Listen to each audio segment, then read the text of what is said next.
which is also in the plot of Spaceballs.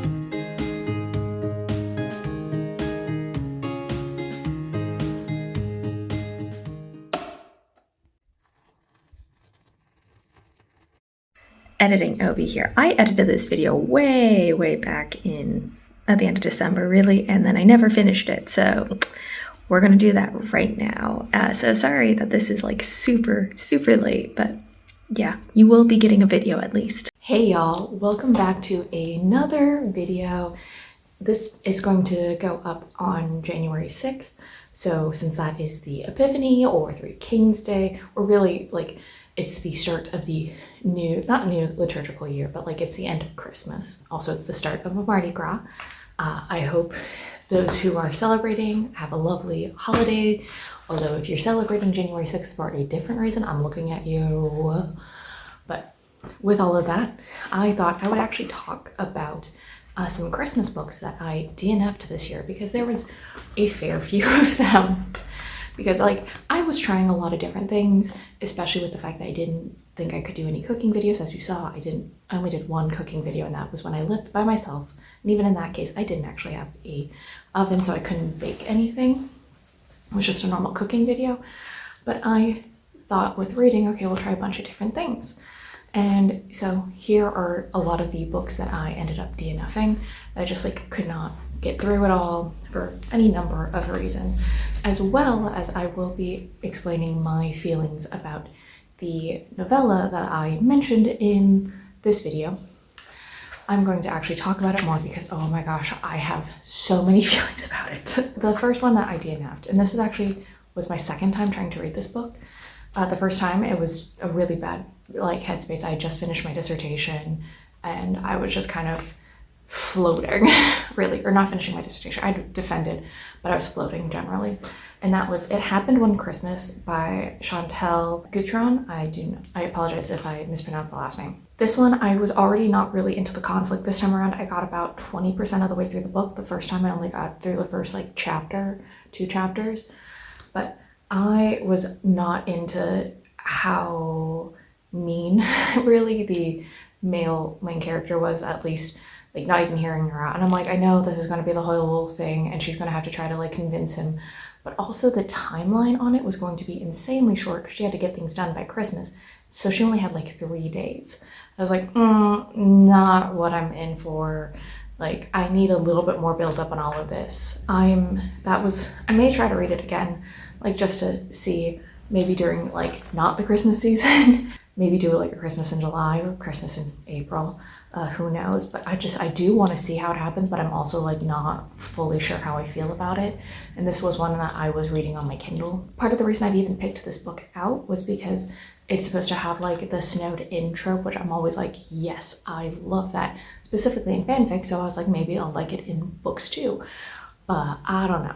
I also like the fact that it's named after the movie It Happened One Night, which I like really obsessed with the wedding dress in that. And also I find it interesting that that movie, that It Happened One Night, is where we get the whole like trope of the guy going, saving the girl, and initially he wants the reward, but then he refuses the reward in the very end, which is also in the plot of Spaceballs. I keep on reading it and I get a little bit further each time, but yeah, I was just not into it. The next book that I did DNF was like, and I couldn't even get past the like preface really, was The Nutcracker, like legitimately the story The Nutcracker. And it's like a German fairy tale sort of thing. I was wanting to read it because I had the plan this year to read different Nutcracker interpretations and compare it to the original story and compare it to the ballet, but I was just not into it.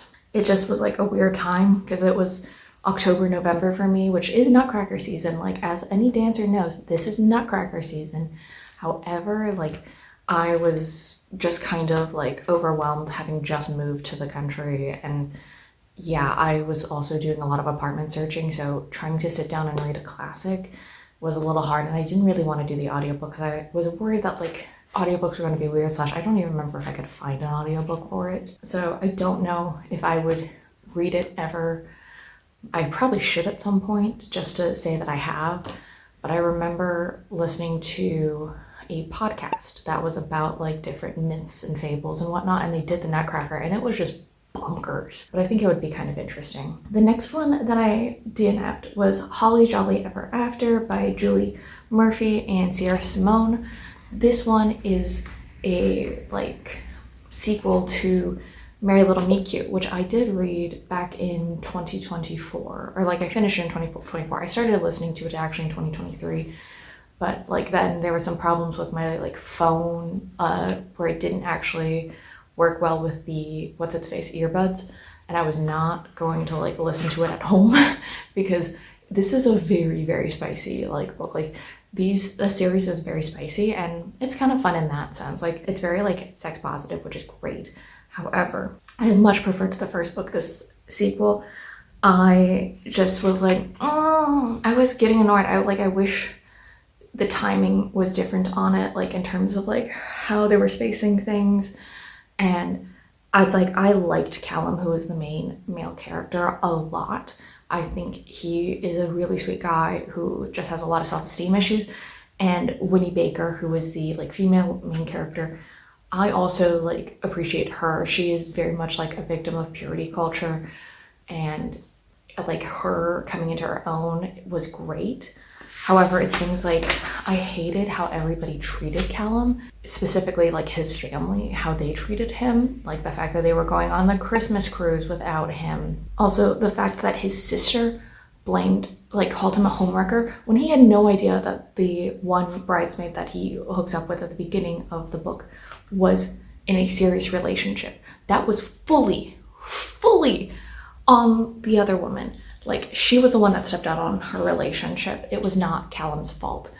And like, people really were only seeing Callum for him being good at like having sex, and it was like also very like objectifying for him, and I felt really bad because also it's that like always the backup plan. The thing is with Winnie, I was getting annoyed because she kept on making all of the wrong decisions with like when it came to Callum pretty much. And like, again, I see exactly what her mindset is, but it was just frustrating in that sense. Like I understood what she was doing, but yeah, I was frustrated with her. And also I was so annoyed with the Perez Hilton character. I'm like, I wish he'd gotten his comeuppance like after the first book, but he didn't. And I'm like, granted, also like, I'm still surprised that Perez Hilton is like a thing, where it's like, I really wish he'd gotten run off the internet like a decade ago. Granted, I also wish that Jeffree Star had gotten run off the internet a long time ago, but he has yet to get, he's a cockroach. Then I ended up reading or listening to a portion of Holiday Fling by Lindsay Kelk. This one I got about 50%, and my biggest critique with this one is that it just was reading so much more like a holiday rom-com, where I was like, this really should have just been turned into like a screenplay, not into a book. It's not a bad book. I was just getting tired of all of the hijinks that were very like rom-com, not like Netflix rom-com. It was not a Hallmark Christmas movie. It was a Netflix holiday rom-com situation. And I was just getting way too much secondhand embarrassment. Like I get really bad secondhand embarrassment generally. This was really bad for secondhand embarrassment, honestly. Also, with, God, I think that character's name was Callum too. Like, his sister was just pissing me off. With his sister, like, she was just so mean, and she was so mean to Callum's ex-girlfriend. They had been in love, but like, the girlfriend had tried to push marriage, and he was just not ready for that. Oh yeah, and also honestly they wanted different things in life, so it was inevitable. But like, also with this one, it's the Holiday Fling has the like fake dating sort of situation where the main female character is pretending to be Caroline, who's Callum's girlfriend, who is a masseuse, not a neurosurgeon.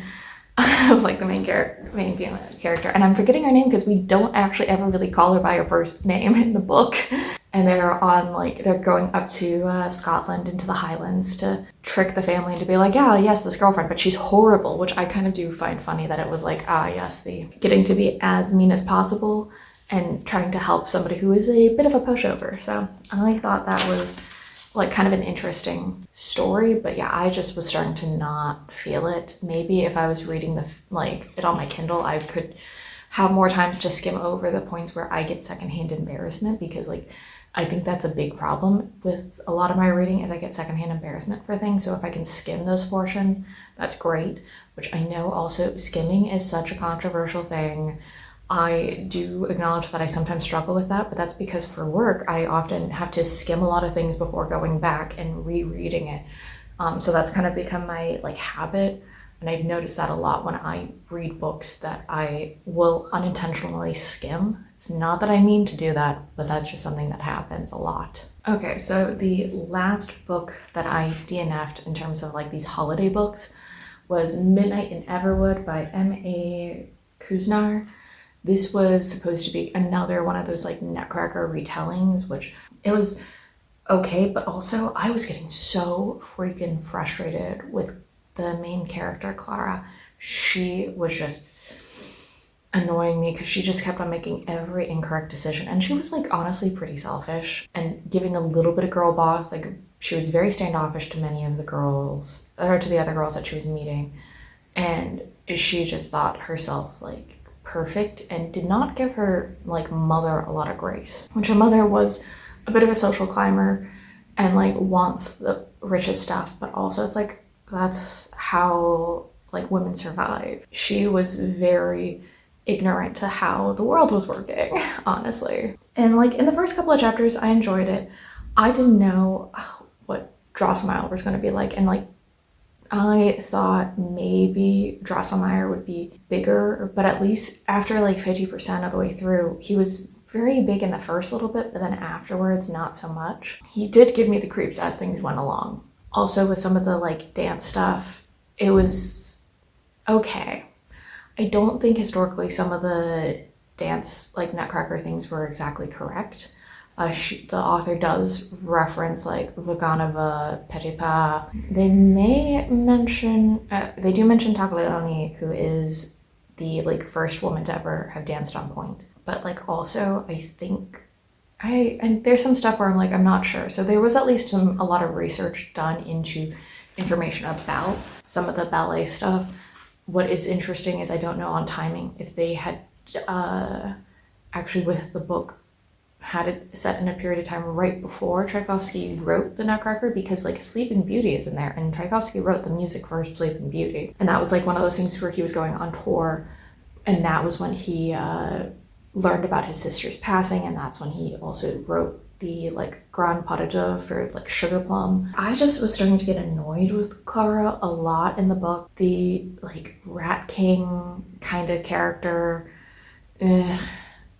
I also don't know how I felt about the guy that was playing the Nutcracker. I know, spoilers, Clara ends up back in her own world without the Nutcracker.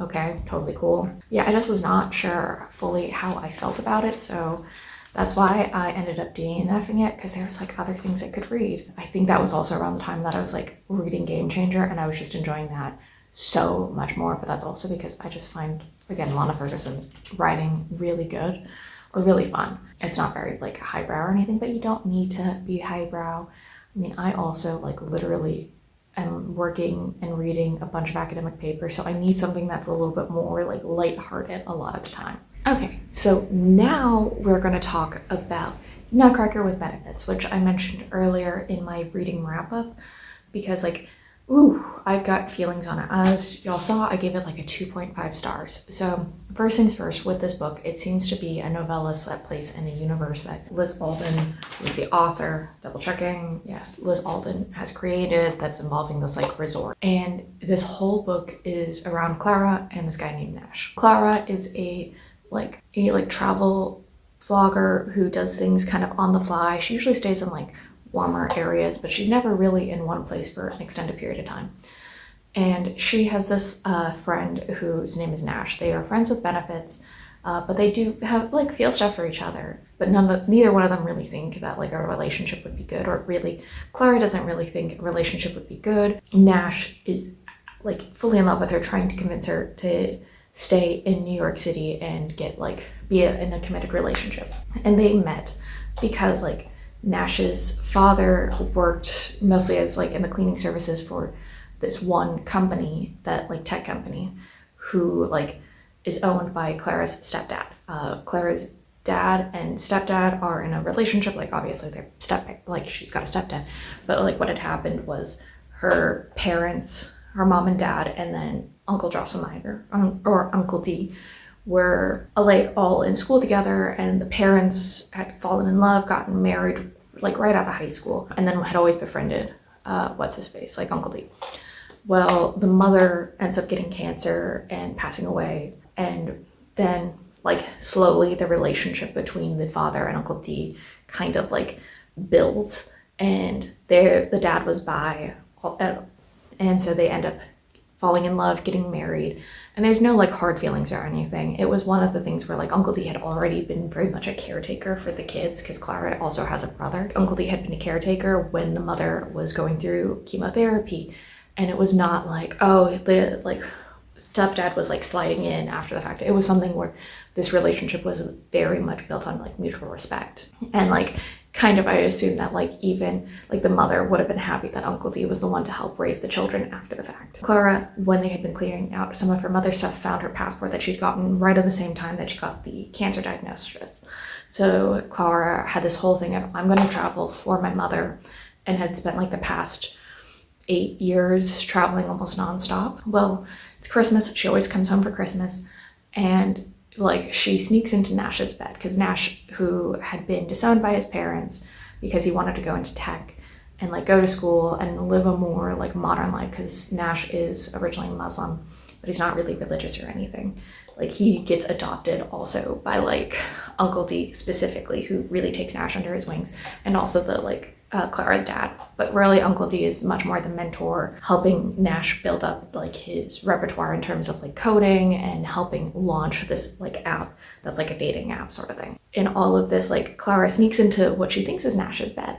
Turns out her dad is sleeping in that bed, because like there was so much snoring that like, okay, they had to go into separate rooms, which I'm like, I understand that one. Snoring can be real bad, and that has been an argument to my mother of like, you really, to get better sleep, may want to just sleep in a different room. It doesn't mean you don't love him. It just means that you also value your sleep. But that being said, like that's when the relationship, it's like, oh, you guys have been like hooking up this entire time. And they're like, yeah. They end up spending, like they have Christmas. It's fine. It's a little awkward because, yeah, when your father finds out that you've been hooking up with somebody, that's awkward.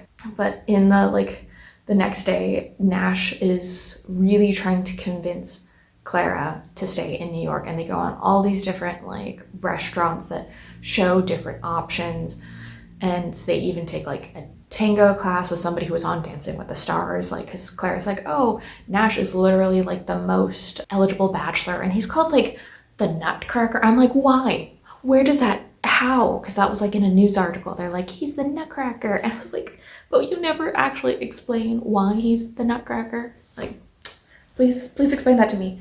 But they didn't. And that was just like kind of shoehorned in there.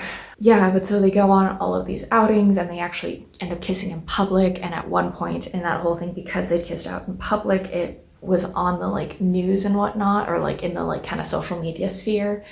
Because both of them are kind of well known. Clara for her like travel blog, and then Nash for literally being effectively like in the Forbes 30 under 30. Clara's brother gets upset about that and goes and like literally punches Nash at one point, being like, are you only dating my sister to try to like win favor with the rest of the family? Like, do you actually like her?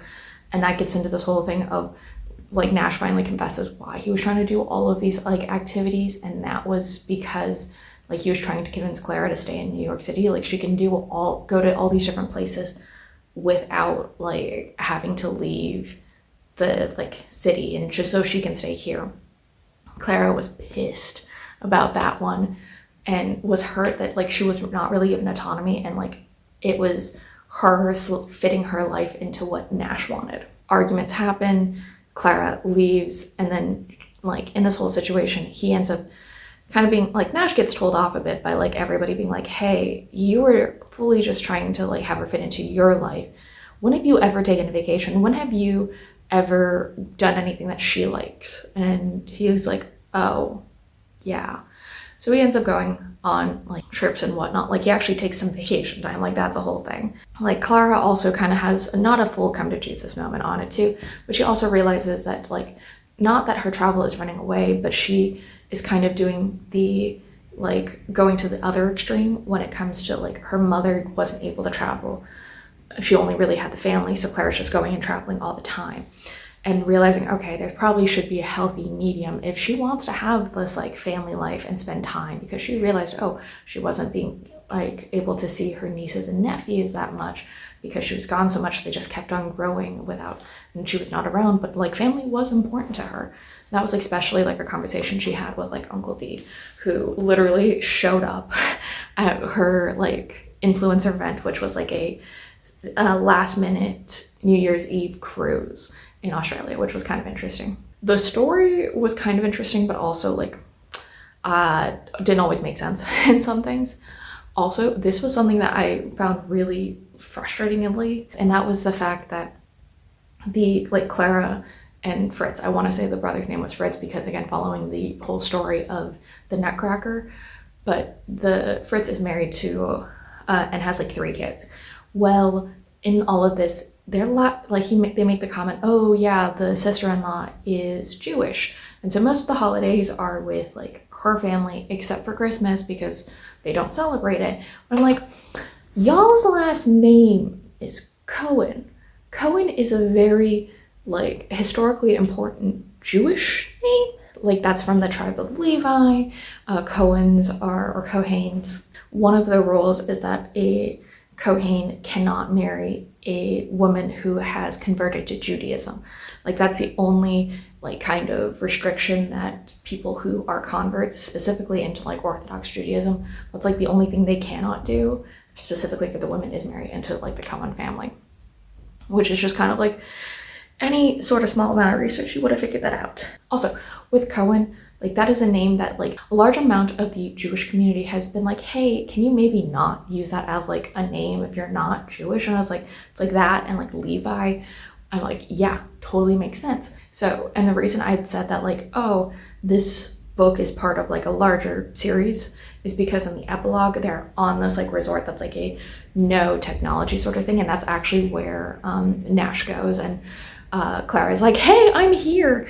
Like that person, like it seems that those characters are people I should know, the ones at the resort. I'm like, apparently I should know who these are. I have never read anything else from Liz Alden. I do not know if I'd read anything else from her. So like that is one of those things that I was like, okay, this novella fits into a larger series. There were other ones after this, but I'd only read the first one in the series, but I think these novellas fit into a larger universe. But yeah, those were all of the books that I DNF'd / the novella that I had strong opinions about. But I hope you guys liked this. Please remember to like, comment, share, and subscribe, and I will see you guys next time. Bye!